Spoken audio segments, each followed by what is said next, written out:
Your parents never said, "I love you" enough, never showed up to half your games, handed you a problem and walked away. And you turned out fine. Actually, stronger than most people you know. Now look at your own kids. You showed up to every game, said, "I love you" every single day, gave them everything your parents never gave you. So why does it feel like it's not working the same way? Because somewhere between your childhood and theirs, something got lost. And today, you're going to find out exactly what it was.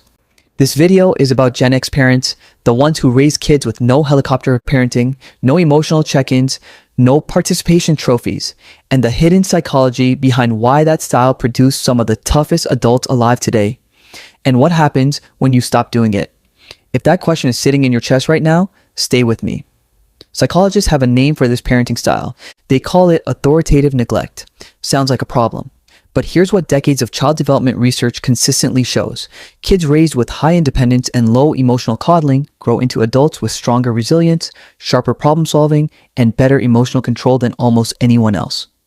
The tough childhood wasn't damaging the kids, it was quietly building them.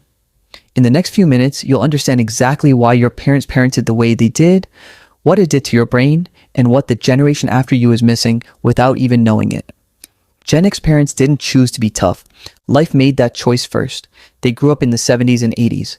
Record divorce rates, economic collapse, parents who were themselves emotionally checked out.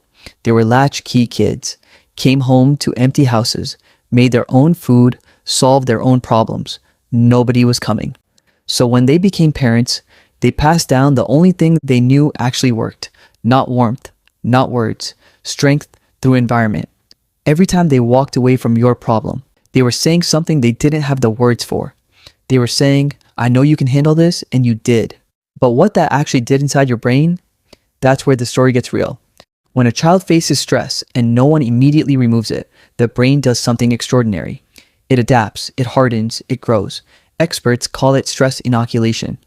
Every time you were told no, every time you solved your own fight, every time you got back up with zero encouragement, your brain was quietly getting stronger, learning to regulate emotion, learning to sit with discomfort, learning to move through failure without falling apart. You don't panic when life gets hard. You find a way when others freeze. You don't need someone to tell you you're doing great. You already know. That is not just personality. That is how your brain was literally wired. Now, think about a generation that never went through that process, never heard no, never sat with discomfort, never had to get back up alone. Their brains never got the training yours did. And that, right there, is what got lost. Here's the hard truth nobody wants to say out loud. When you gave your kids everything your parents never gave you, you thought you were fixing something, and the love behind that was real. Nobody is questioning that. But comfort without challenge doesn't build resilience. Validation without struggle doesn't build confidence. Showing up for every problem means the brain never learns to solve one alone. You didn't fail your kids. You loved them the only way that made sense after what you went through. But now you know something your parents never had the chance to know. You have the awareness. You can see both sides. You live the tough version and you can see what the easy version is producing. That means you're not stuck.